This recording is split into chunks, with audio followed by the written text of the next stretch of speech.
later in the webinar. Sorry. So I'm Kate Kunstler. I don't know if I said it already. I'm the Director of Admissions, and I've been here at Case Western for 3 years now. And so we're getting really excited that our CASPA application is going to open again in a week and a half. For applying to our program, we do use CASPA, which is the centralized application system for physician assistants. Most PA programs use CASPA. There are some that do not. So make sure you kind of do your research to know which programs use CASPA and which ones do not, but most of them do. It is not free to use CASPA. It is something that you as the applicant has to pay for. The current fee for CASPA is $184 to use CASPA and apply to one school, and then $61 for each additional school. So just kind of to be realistic about that, I mean, if you apply to 10 schools, that's over $730. So you just want to be aware of that, budget for it. There are fee waivers available. These are available through CASPA. Okay, so every once in a while, every year, we have people reach out to our program and ask if we can provide them a fee waiver for CASPA. That doesn't come from our program, that comes from CASPA because they're the ones who are charging the fee. We don't charge any fees from our program for you to apply. We don't have a supplemental application or a supplemental application fee. So we don't provide any fee waivers. If you believe you might qualify for a fee waiver from CASPA, make sure you reach out to CASPA. There is a benefit to using CASPA. You only have to upload your materials to one place. So you'll be sending all of your transcripts to CASPA, your standardized test scores designated to CASPA. Your letters of recommendation all go to CASPA, and then you designate which schools you want CASPA to send your information to. It really streamlines the process. That's why it's called centralized. It makes it very easy for the applicant. It makes it very easy for the programs who are receiving all of these applications. The challenge of using CASPA is that PA programs have very different requirements between each other or among each other. So the requirements for our program might be different than other PA programs you're interested in applying to. So if you just use CASPA and go down and check off 10 programs that you want to apply to, just make sure you've done your research to make sure that you meet the minimum requirements for application for each one of those programs. As you see, it's costly, so you don't want to spend $61 to apply to a program that you're not even meeting their minimum requirements. So just be really careful about that. If you have questions about CASPA or your CASPA application, reach out to CASPA about that. We can't see your CASPA application until it's already been submitted to our program, so we can't help you with the application itself. These are the sections that the CASPA application will ask you to complete. I'm not going to read every detail of every section. A lot of this is very self-explanatory. I will highlight in this section, there is an other information section. It will ask if you've had any license infractions or if you've had any clinical privileges that have been revoked, suspended, or restricted. Just be honest. And that is my sort of overwhelming message for this whole process is just be honest. This is not the time to leave out information or think to yourself, well, they'll never find out about this or something like that. Just be honest in every aspect of this application process. The next section that they'll ask for is your academic history. This includes the high school you attended, any standardized tests that you took. Our program does not require standardized tests for application, but many PA programs do. So you'll want it to appear on your application if you're applying to programs that require standardized tests. You also have to list all the colleges and universities that you've attended. There is an option to either enter all your transcript information yourself, or you can pay CASPA to input it for you. And I checked recently, and these prices are the same as they were for last cycle. It's $80 for up to 3 transcripts, $110 for 4 to 6 transcripts, or $150 for 7 or more transcripts. So that's totally up to you. If you have the money and want to spend it on that, that is up to you. But there is a video tutorial on CASPA that guides you to entering your transcript information yourself. If you have foreign transcripts, those have to be evaluated by or verified by an outside institution like WES. CASPA will not verify foreign transcripts. So you want to make sure that if you have a foreign transcript, you have that verified by an outside organization. And CASPA calculates your GPA based on transcript information. So we have had issues in the past where applicants will email us and they'll say, CASPA calculated my GPA as a 3.12, but my GPA is really a 3.34.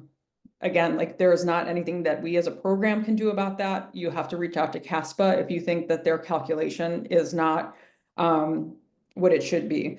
We will go by what CASPA calculates. We can't make edits to that afterwards. So again, if you think there's any disparity with what you think your GPA is and what CASPA calculates, make sure that you reach out to CASPA about that.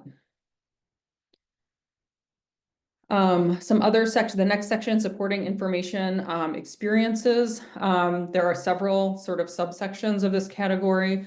We'll just kind of go through each of them. Non-healthcare employment. So that's any sort of employment that you've had outside of healthcare. So like if you were a server, worked in retail, drove for Lyft, anything like that. Extracurricular activities, clubs and sports that you may have been involved with. Health-related experience. So our program regards this as any non-direct patient care experience.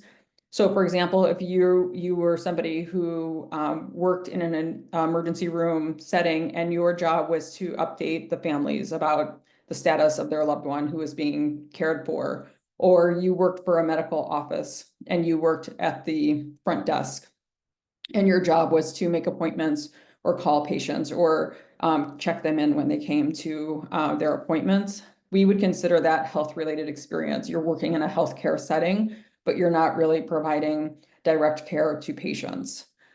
Patient care experience, these are things like a medical assistant, an EMT, a scribe, a physical therapy assistant, an athletic trainer. There's a whole list of jobs or activities that we consider to be patient care experience on our website. For our program, you have to have 1,000 hours of patient care experience completed at the time you submit your application. That is strictly patient care experience. So it's not like we don't have a minimum amount of health-related experience that we require. So you can't say, well, I did 600 hours of patient care experience and 400 hours of health-related experience. That adds up to 1,000. That should be fine. That's not how it works for our program. So you want to make sure that you have 1,000 hours of patient care experience where you're taking care of patients completed when you submit the application to our program. Leadership experience is any offices that you've held, like a team captain or anything like that. Research would include any sort of bench work or lab work that you've done, as well as any human subject focused research. If you are doing research on human subjects and you are doing patient care on those research subjects, so you are drawing blood from them, you are hooking them up to EKGs, you're taking swabs from nasal swabs or collecting specimens from humans, that I would count as patient care experience, even though it's happening in a research setting. So I would advise you to put that under your patient care experience. You can still say that it was in a research setting, but that would count as patient care experience. If you are consenting subjects for a clinical trial where you're reading consent forms to them or educating them about the trial, that would not count as patient care experience. So if you're working in research and you have any questions about that, you are welcome to email our program for clarification. Shadowing, there's a section where you can input shadowing. Our program does not have a minimum requirement for shadowing, and it will not count towards your direct patient care experience for our program. Teaching experience, if you've done any prior teaching experience, and then volunteer and community enrichment. So if you've done anything like food pantry, Habitat for Humanity, any sort of volunteer work would go in that section. So for anything that you've done, it's going to ask for a name, address, contact information of the organization and your supervisor, the dates you did the activity, and details of the activity. So what I would advise, especially for your patient care, because we do have a minimum requirement for that, is be very specific when you give a description of your key responsibilities. So for example, I just gave a couple examples here. I was responsible for rooming each patient, obtaining vital signs, obtaining height and weight, and doing procedures such as finger stick blood glucose, removing sutures and staples, undressing and dressing wounds. So that might fall under the role of a medical assistant. Even though most of us know what medical assistants do and their roles, I would still be very specific in terms of describing exactly what you did in that role. The second one, this was like a research example. I was on a clinical research team and I was responsible for drawing blood samples from human subjects as well as hooking up leads for EKGs. So again, if you just had like a research team member and didn't give any description about what you did, we would have no way of knowing that you were actually taking care of human subjects. So it's to your benefit to be as detailed as possible in those descriptions. So again, as I mentioned, we require that you have at least 1,000 hours of patient care experience completed when you submit your application. Every year, we have people who submit their application to our program with like 900 hours or 950 hours. And we, communicate back to them that, you didn't meet our minimum requirement for patient care experience. They email us back and say, but I'm still in that job and I will have 1,000 hours by the time I start the program. That's not how it works for us. Okay, you have to have the 1,000 hours done when you submit your application. If you are only like 20 or 40 hours away from that, just hold off on submitting your application until you have the 1,000 hours. You can say, for sure, I have done 1,000 hours and submit the application to our program. Otherwise, we can't consider your application. The next section is supporting information, so achievements, licenses, and certificates. So CASPA includes a detailed link as to what should go in this section. CASPA gives very good directions about what they want you to put where or where things belong. So again, the application is so important in PA school. I'm kind of going to get off topic for a second. Your application has to be strong enough to convince a PA program to invite you to interview. And then your interview performance has to be strong enough to get the PA program to offer you a seat in their program. So you want your application to be as strong as possible for that sort of first pass to get you to the interview stage.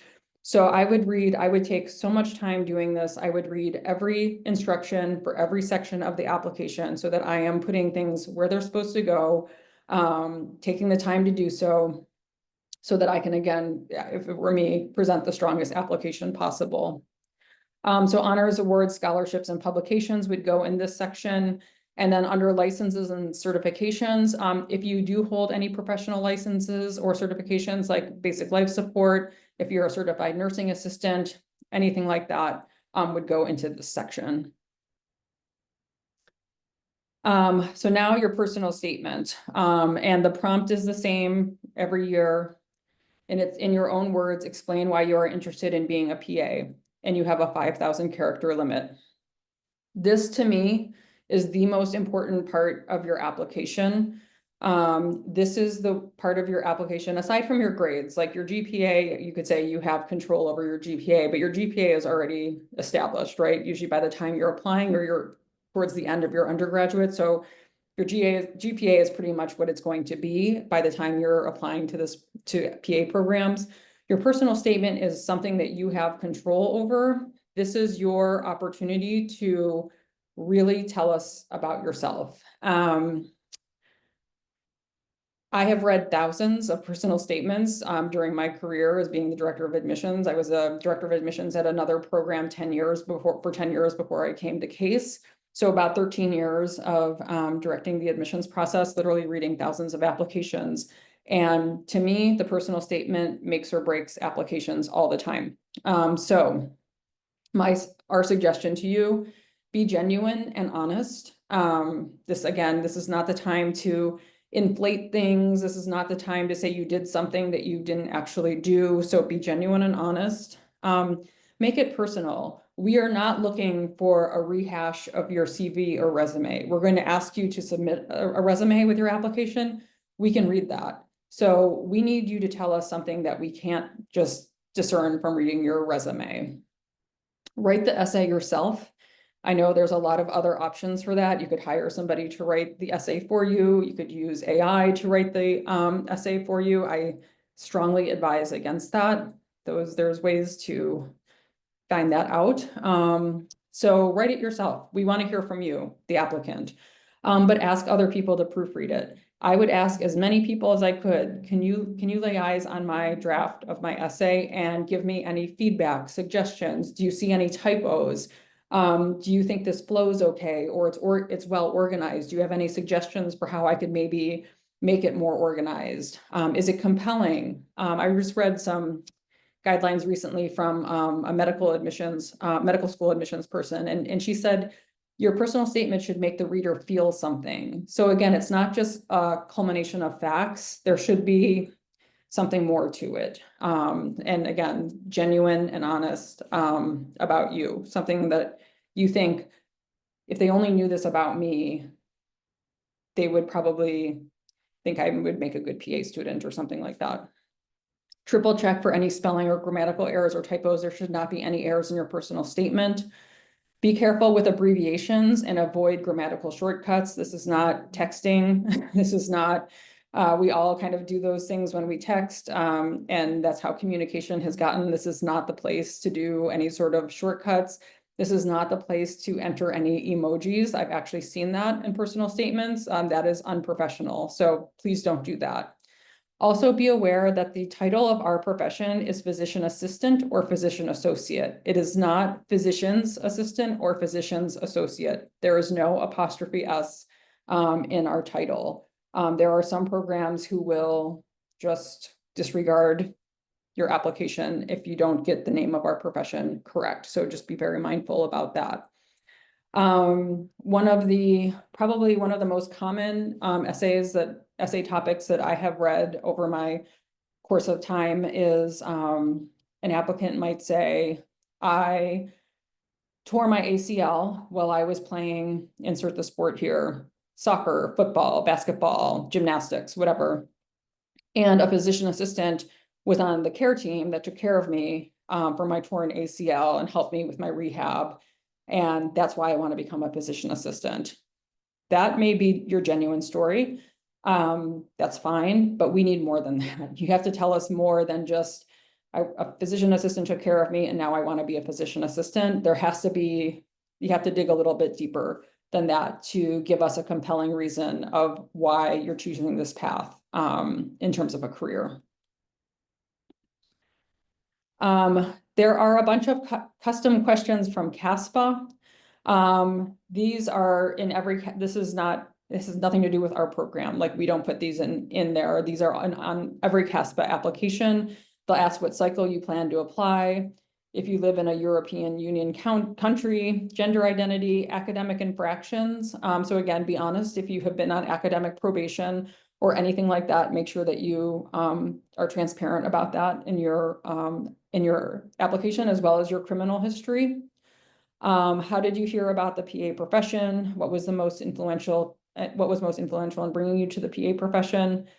They will also ask if you have ever previously been enrolled as a student in a PA program, medical school, or any health professions program like DO, dentistry, PT, OT, chiropractic, or podiatry. So again, be honest. If you started a medical school program and decided not to continue in that program and choose the PA route, that's something that you should be honest about in your CASPA application. There's a life experiences section. That's an essay section. And then there's a CASPA application user agreement and release. This is the second thing that I think is most important for your application is your letters of reference. We require 3 letters of reference. One must be from a healthcare provider who has known you for at least 6 months. For our program, this can be any healthcare provider. We get emails all the time asking, like, does it look better if I have a physician write my letter versus, whatever, or should I have a PA write my letter? We want to hear from who knows you best. So if you worked as a physical therapy assistant and you worked side by side with a physical therapist for the past 2 years, we want to hear from that physical therapist. We do not care what profession the person is in. They just have to be a healthcare professional. and they should know you, have known you or worked with you for 6 months. We want somebody who can speak to your potential to be a clinician. That's what we're looking for. So yeah, ask people you know well and who can speak to your potential as a future healthcare provider. Aside from someone in the healthcare profession, you might want to ask former professors if you've had a professional mentor, an academic advisor, a research supervisor, clinical supervisors, clinical team members, managers or supervisors from previous jobs or careers. We do have people who choose to become PAs as second careers. So for example, at my previous institution, we had somebody who was a television producer for like over a decade, made a very deliberate decision to switch and become a physician assistant. I would want to hear from her supervisor or manager who she worked with for a decade in television production, even though that may not have anything to do with specifically medical knowledge. They will know her very well from having worked with her for so long. They could speak to her professionalism, her communication skills, organization, and all of those things. You want to submit the names and contact information for each reference request, and the reference will be submitted to CASPA directly. So you're not going to be sending any references to us. Your reference will be notified that there's a reference request from them. They will complete it and it will go directly to CASPA. Okay. Just a couple of things as somebody, I get asked very frequently to write letters of reference. Ask the person if it's okay that if you list them as a reference before you just automatically do it. I would also provide any documentation to that person that might be helpful for them to write you a great letter. So if it were me, I'd give them a copy of my resume. I would give them a draft of my personal statement, even if it's not completed yet, just a draft. I might summarize, give them like a 1-page summary of significant accomplishments that you've had, maybe experiences that you've had, anything that you think would add to their ability to write you a letter of reference. That gives you sort of a better chance of having somebody write a more meaningful and personal reference for you. There's a supporting information, memberships, and program materials section. So there's a membership section. This is where you can list if you're a member of something like the American Academy of Physician Assistants. Our suggestion is if you don't have a membership, don't purchase one just for the sake of applying to PA programs. Many PA programs will pay for your student membership once you become a PA student. And the program material section, this is different based on the programs you're applying to.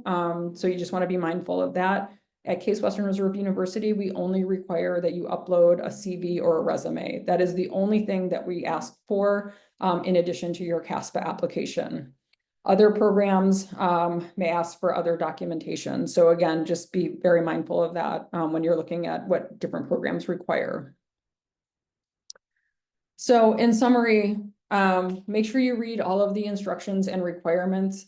Filling out your CASPA application is not something that you can do like in an hour on a Saturday afternoon. It takes a long time to fill out the application properly, making sure that you get all of your transcripts, making sure that you really work on your personal statement, making sure that you input everything into your application accurately, that you've reached out to your letters of reference. It's a time-consuming process. Reach out to CASPA if you have any questions about the CASPA application itself.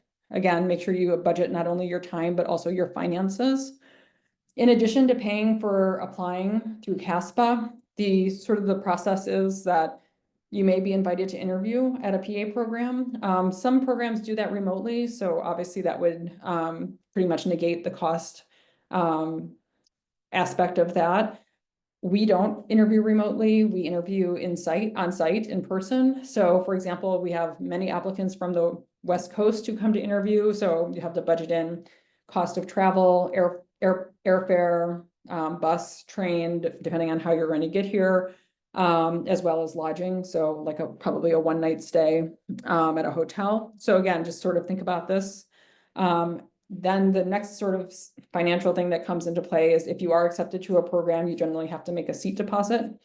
That amount varies from program to program. Our seat deposit is $500. So we will, if you are accepted to our program and you decide you want to come, we will ask you to submit a $500 seat deposit. So again, I say this just for transparency so you can kind of plan and budget accordingly. Have someone proofread your essay. Have someone double check your academic history. If you're putting in all of your transcript information yourself, I would ask a friend, a parent, a loved one, can you please just double check this for me to make sure that I input all my courses correctly? We already talked about some etiquette in terms of references and asking them before you just list their contact information. And then again, just be honest on your application.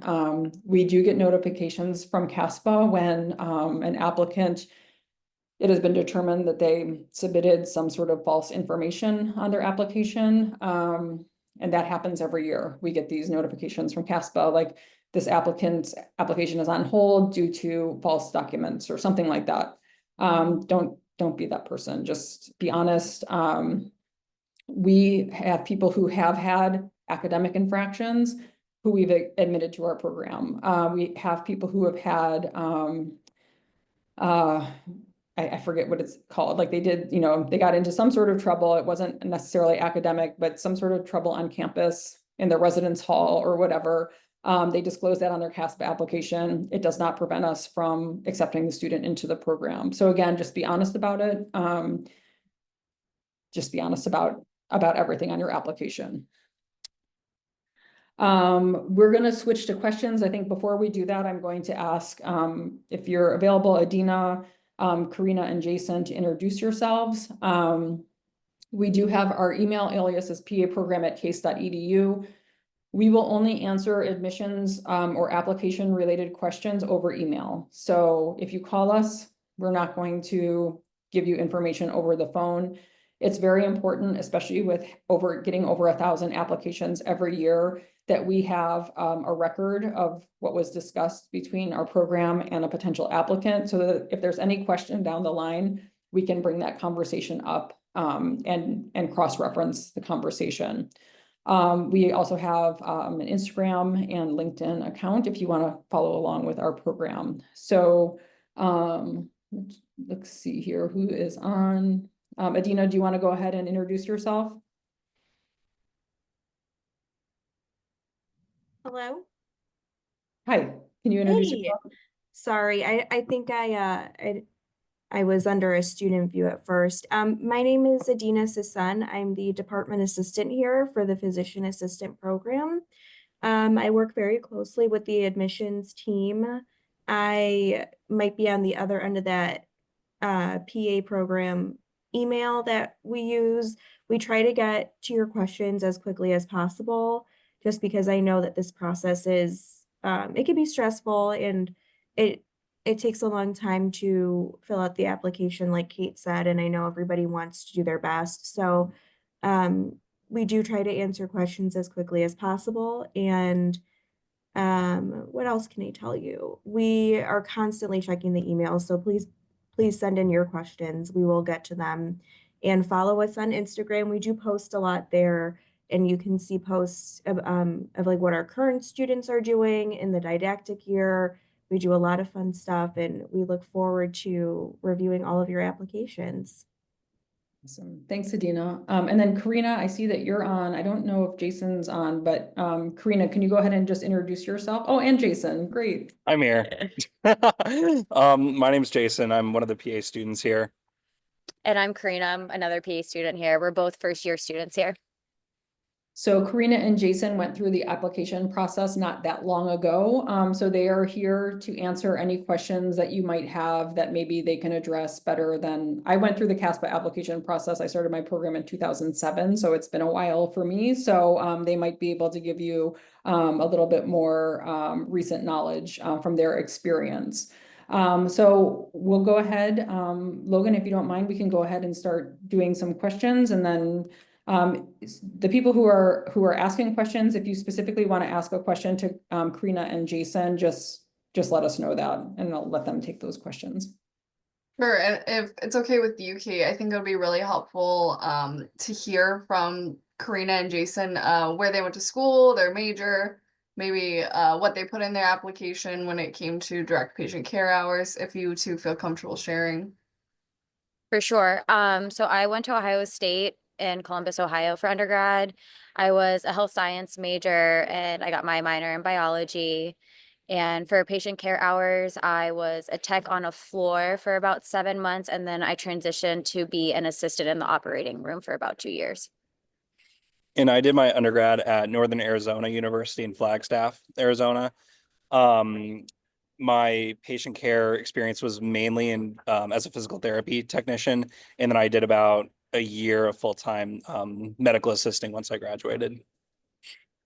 Awesome. Thank you. Yeah, thank you both. All right, jumping into the Q&A, we have some questions about the infractions. Is this referring to medical license or driver's license or anything really? So the license infraction refers to any of those. So if you have a DUI or a DWI, if your license has been suspended because of reckless driving, speeding, any of those things, that would go there, as well as if you've ever had a professional license suspended for any reason, that would also go there. And that question in the CASPA application does spell that out in more detail. Got it. And then since the Case Western PA program does not require the GRE scores, if a student does take the GRE, submits the score, does Case Western see that score? We see it because it's on your CASPA application, but we don't consider it in any sort of evaluation of your application. It is Adina and I will see it. We're the ones who screen the applications. The faculty members who review it will be blinded to that part of your application. All right, and there's a couple different questions about different experience related to patient care. Do you want to answer those individually, or would you rather send those to the PA program and answer those via? Yeah, if you have specific questions about whether what you're doing counts for patient care experience, just go ahead and email us at paprogram@case.edu and we can respond to you on an individual basis.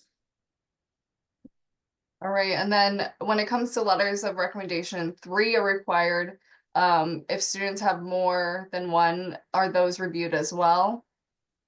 Yeah, so 3 is the minimum requirement. Some people, I mean, many people are submitting applications with 4, 5, 6 letters of reference.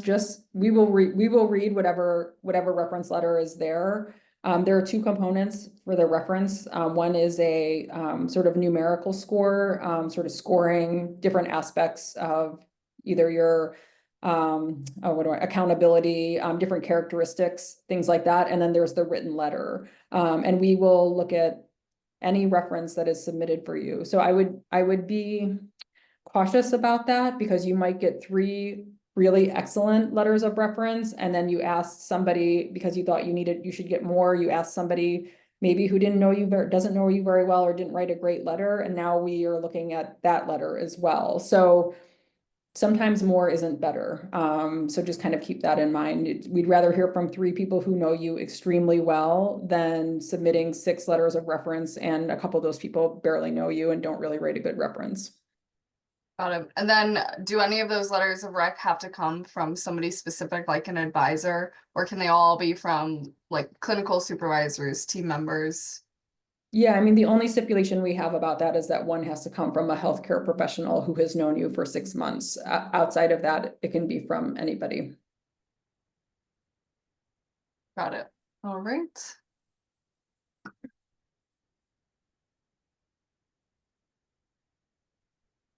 All right, and then when reviewing applications, does the program take into consideration the last 60 units of GPA? We do not. So we used to do I don't know, it was a 60-hour or 40-hour look back. We no longer do that. So we just look at your overall science GPA and overall GPA in terms of making our assessment. Got it. And then, Kate, I'm going to give you a break. I'm going to go to Karina and Jason. Do you two, since you've been in their shoes, they're about to apply, the application's about to open, what advice would you give students about to apply and they're waiting to hear back during this application cycle?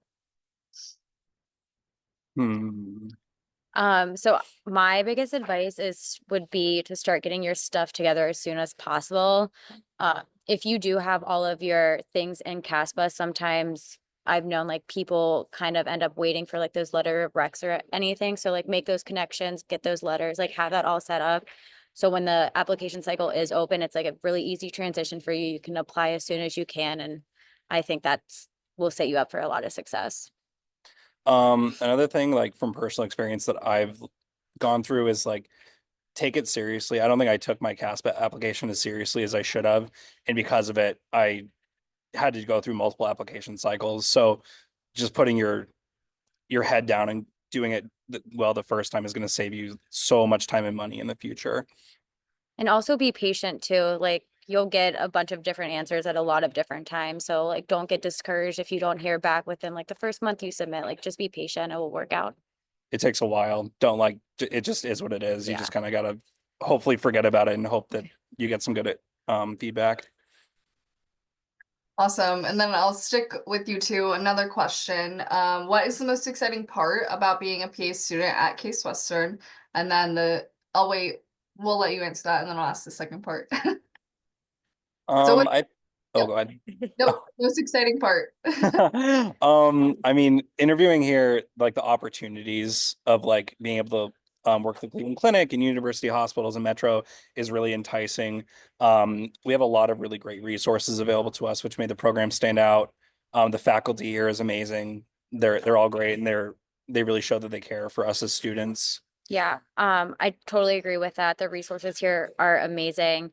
It's also just exciting to know that you've worked so hard to get here and like you're finally starting to like learn that medicine side instead of just being like the lower person at the totem pole. Also, I really appreciate about CASE is that like everyone who's teaching us, like our faculty teaches us, which a lot of programs don't have, but like when we do have guest instructors, they are like practicing PA. So you're getting like very relevant information and like will help you succeed in the future. And then the second part to that question was, what is your biggest challenge as a first year student? Adjustment. It's so different. College studying versus PA school studying is really different. You kind of just have to be a little more scheduled than I was used to beforehand. Yeah, and just making that adjustment from the difference of undergrad to graduate school. Definitely. It's tough starting off, especially like if you're moving across the country, like getting settled and starting and trying to like drink from the fire hose of information that you're getting and trying to organize it all. It's tough, but you get into the swing of things. Just keep an open mind and don't be afraid to ditch the study habits that you had in undergrad because they probably won't work or you'll need to find or adapt them to something new. Awesome. Thank you both. I'm going to go back to Kate. For proof of hours, I'm assuming direct patient care hours. Is there a place to upload this in CASPA? So for our program, we're not going to ask for proof of hours unless you are accepted and decide to matriculate to our program. So again, that kind of goes back to the honesty thing. So make sure you're honest on your application, because if you are accepted to our program and you do decide to matriculate, we will ask for documentation on either company or organization letterhead to say the number of hours you did and in what time frame you did them, and also what your responsibilities were. So we won't require that unless you're accepted to our program. Got it. And then any guidance on timing to when is it best to apply, or is that based on the individual? Yeah, so my advice is, so I'll just explain our process. So the CASPA cycle for us opens on April 25th. CASPA will start verifying applications as they receive your applications. Once the application is verified by CASPA, we can then review it. So the first process and the first part of that process is Adina and I will screen the applications to make sure that the application at least meets our minimum requirements for application. If the application does, it moves on to faculty review, and the faculty are asked to submit their score of the application within 2 weeks. So we are constantly sort of processing applications. The only advantage to getting your application in early would be that if you are selected to interview, you will that whole process will just start sooner. Like you'll be able to interview maybe at our first interview date versus our fourth interview date. But don't submit your application too soon before you have your minimum requirements met, because then you have no chance, right? So again, if you're waiting for, you need to hit that 1,000 hours, please just hold on to that application until you hit those 1,000 hours, because I'd rather you have submit when we can actually read it than have you submit and you get a message from us to say we can't consider your application. I feel very strongly, we're gonna have 5 interview dates for this cycle. I feel very strongly that the people who interview on the very last date have just as much of a chance as the people who interview on the first date of being accepted to the program. So if you have a strong application and you're going to get invited to interview, even if you submit later in the cycle and you get that last interview date, you have just as much of a chance of being accepted to the program as someone who interviewed on day 1. And then if somebody is applying to, again to the PA program, what would you give them advice to retake some courses or go for a post-bac? Any advice there? I mean, that's a hard question to answer. And I want to go back to what both Karina and Jason said, is that you just have, one thing to keep in mind is that this has become fiercely competitive. Okay. Like our acceptance rate last cycle was less than 4%. So less than 4% of people who applied to our program got accepted. And I'm not saying that to deter you. I'm not saying that to take the wind out of anyone's sails. I'm just being honest. So in terms of like, so you may have like a great GPA, but maybe your personal statement wasn't strong enough. Maybe your letters of reference weren't strong enough, or maybe those 2 things were really strong, but your GPA was weaker. So it really depends on as an applicant, your individual situation. Like if you have a lower GPA, then yes, it might be beneficial to take some additional courses to try to raise your GPA. If you have a really high GPA and you didn't get invited to interview, then maybe look a little bit more closely at your personal statement and who you asked to write your letters of reference. And it may take a couple of cycles. I mean, it's just the numbers situation, right? With the number of applicants versus the number of seats available. So it's a challenge. And I mean, I think both Karina and Jason spoke to that. I think, if you don't get invited to interview anywhere on your first cycle, it doesn't mean that, another cycle from now that you'll be in that same situation. Thank you. And this one's for Karina and Jason. Can you speak to how you prepared for interview day? I did a lot of practice interview questions just like with my friends or like other people I just knew. I got that one book. Her name is Savannah. She writes a book about like how to prepare, which gives you like some good like prep questions and kind of like helps you understand like what you should be expecting to hear. Yeah, I mean, I think I didn't lean too heavily on like practicing. I mean, I looked up like common questions you'd find in like PA school interviews, but I think there's a fine line between like being prepared and being rehearsed, because you don't want to sound rehearsed during your interview. You want to like use that as an opportunity to sound genuine and make yourself stand out. So like kind of have an idea of what you want to say, but like ultimately like let your personality shine during your interview day. Yeah, I completely agree. If you don't let your personality shine, you might not actually be like that comfortable of a fit with your other classmates. So definitely be yourself. Awesome. Thank you. All right. Is the COVID vaccine still required to complete the program or for clinical rotations? The COVID vaccine is not required for the program. You would have to get an exemption for it. But it may be, if you don't have the COVID vaccine, it may prevent you from going on certain clinical rotations. So I just want to be transparent about that. And then do you have a minimum grade for prereqs? So we don't. We get that question a lot. It's probably something we should add to our website. We do require that you pass the prereq. So even if you got a D in something like organic chemistry, which is a popular course to not perform well in, that we would accept that. It may, depending on what your other grades are, that may make your science GPA too low, for consideration. So there's really no minimum grade for a prereq as long as you've passed the course, but you just want to keep in mind how that grade might impact your overall science GPA or your overall GPA. Got it. And then if you do have a couple grades that you're not really happy with because something in your life happened, would there be a space in the application to explain that? Would that be your personal statement? Yeah, so for our program, we would look for some, maybe some explanation about that in your personal statement. Again, there is the life experiences section of the CASPA application as well, where some programs might be looking for, any sort of explanation. We understand that things happen. You might have you were really sick during a semester, or someone that you love was very sick during a semester and you had to care for them. Like, we understand those things happen. It would be nice to have a little bit more information about that. Then does the order of references submitted matter as far as the required recommenders go? No, I mean, they come in as they're completed by the people who are completing them. There's no order preference.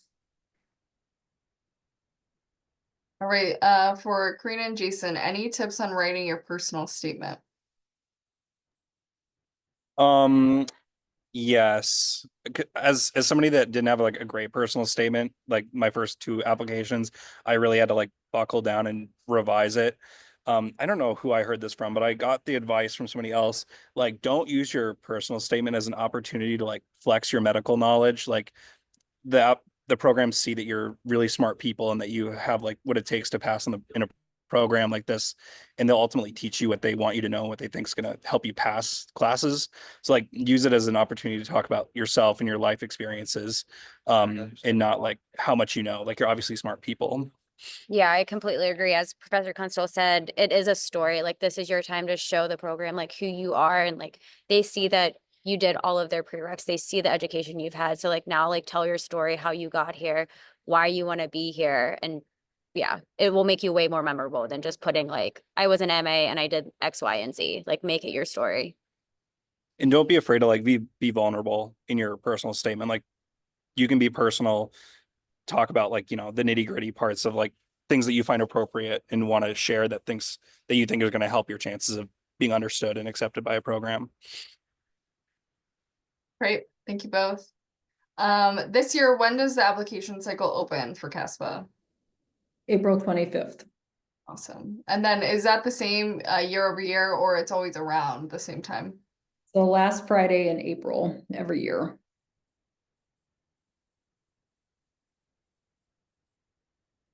All right, and this one goes to Karina and Jason. What made Case Western stand out during the admissions process, and what drew you to the program specifically? I think you might have touched on that a little bit already, but Yeah, if there's definitely resources. The resources. Yeah. Interview day is also not, obviously you're so stressed coming to interviews, but it's like very like comfortable. Like, it was comfortable for me. Like, it wasn't like a very stressful thing. It was just like, I honestly just got to sit there and like speak with people and like explain like how I am and how I thought, and type of, it wasn't like I was getting grilled like the whole time. It was like very conversational, which is very nice to have. Yeah, I mean, just coming here was a big like plus factor too. I mean, Case Western was the only in-person interview that I had, and all of my online interviews sucked like really, really bad. So it was nice to come here and see the campus and actually interact like face to face with the faculty. And again, like, the faculty, I think, is one of the biggest things that like makes the program stand out. They take a very personal like approach to like teaching us, and they're always around, and we get a lot of face time with them, which is nice. awesome. And then, Kate, when it comes to graduation and grad job placements, does the program assist students in getting jobs?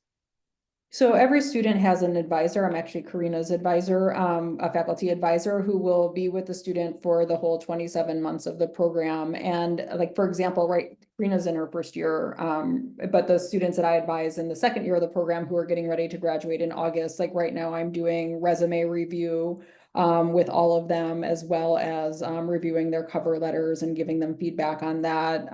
For some students, I'll do interview practice with them. But in terms of finding jobs, the job market is great for PAs. I don't know if and when that's going to change, but it's been really great for PAs. So most of the students who I advise, even though I have like a very close relationship with them, are finding jobs on their own. Most of them have multiple interviews and or a job offer even before they graduate. So we haven't identified really a need for intense job placement support. If the tides change and that becomes more challenging for our students, we would definitely implement a more intensive program for that. Got it. And then going back to the application, how many years back should your experience go in terms of entering them in the experience section? So if a student is an undergrad, should it only be the last 3 years, or is there a limit? We don't really have a guideline on that. Again, you want to check with the programs you're applying to, because some programs will only want to hear like what you did within the past 5 years or something like that. We don't have really a statute on any of those things. So again, I would put in there, like, to me, it's quantity more than quality. So if you did something that wasn't that significant, like 15 years ago, like, is that gonna make or break your, I mean, it's not gonna probably matter that much in your application. So don't just add things to fill space. I would add things that are meaningful and relevant. Got it. And then I believe you already went over this, but can you repeat how many prereqs can be pending when you apply? No, I actually don't think I mentioned that in this one. That's a good question. So no more than 2. So that is a change from our process in the past. We used to say you could apply with as many prereqs outstanding as long as you didn't have more than 2 left to take in the fall semester of the year you're applying. We have realized that that makes it very hard to get a good understanding of what your science GPA is. So you can apply with 2 prereqs pending or planned or in progress. And those 2 prereqs have to be finished by the end of fall semester if you're applying this year. So they have to be finished by the end of fall semester of the year that you're applying. Got it. And then do PA students ever have the opportunity to cross-train with medical students or other allied health professionals? Yeah, actually, Karina and Jason, do you want to speak about your IPE experience? Yeah, so we have a class right now, and it's like in her professional experience, we call it collaborative practice, and it's a class that you take over 2 semesters. My personal group, it's me, 2 dental students, 2 nursing students, and a social worker. And we get to all collaborate together to work with a champion in the community on a project for the 2 semesters. So there's a lot of collaboration you see. Yeah, it's pretty cool. You get like the input from a bunch of different disciplines. And then you get to like do the community service aspect, which is really nice. And it's fun. It's a good experience. Thank you. All right, and then this one's for Kate about the application in CASPA. What should be different in the resume versus experience section? Oh, I mean, I think that they would probably match up, right? Like if you, whatever you put on, I mean, you may not put everything that you've done ever on your resume. You might streamline that down. I mean, usually resumes are about 1 page, so you might tailor down some things. And again, that kind of goes back to like what's most relevant for your application to PA school. Like if you like volunteered at a 5K race once to hand out water to the runners, like that's great, but is that really telling us like a story about your commitment to volunteerism or community service? Like probably not. So your resume should match your experiences section, although I also understand that if not every single experience you've had is also on your resume. Great, thank you. So we only have a couple more minutes left, so I'm just going to turn it over to you, Kate, and to Karina and Jason to share anything you have you want to share with these students who are planning to apply. Karina and Jason, do you want to go first with any tips, and then I'll sort of close us out? Sure. I definitely think, obviously this is a stressful time. Give yourself grace, like be patient with yourself, be patient with the entire process. And if it doesn't work out this cycle, that's okay. Keep trying. If this is like really something for you, both of us are multiple, applications. So we both didn't get in on our first try. And that's okay. And here we are now. And at the end of the day, it's the same journey. So just be patient and give yourself grace. Yeah. I mean, I totally agree with all of that. It's like, it's process. It's not guaranteed. Like you got to really make yourself stand out and just trust the process. When you get to the part in the application cycle where you do start looking at schools, like really take the opportunity to like make yourself stand out and really interview the school and make sure you're picking somewhere that fits your personality and you think that's going to give you the best opportunity to succeed. Awesome, thank you. Yeah, that's actually what I was gonna say, is just remember you're interviewing the program as much as the program is interviewing you. And maybe that's hard to sort of even conceptualize because it is competitive. But if you're somewhere and you're interviewing and you're like, this just doesn't feel good to me, like this, I don't feel like I'm gonna like it here, I would advise you not to go to the program. I mean, it's a really hard 2+ years. You know, I did it a few years ago and I loved my program. Like I went to Yale, I loved Yale, I loved my classmates. That is probably the only reason I was successful in PA school, because it is so hard. Like the curriculum is hard, the schedule is hard, the expectations are hard, the number of exams are hard. So you want to be in a place where you are like, I am comfortable here. I like the people who are around me. Like I feel like I fit in here. So when you are considering schools, make sure that that is part of your consideration as well. That's really important.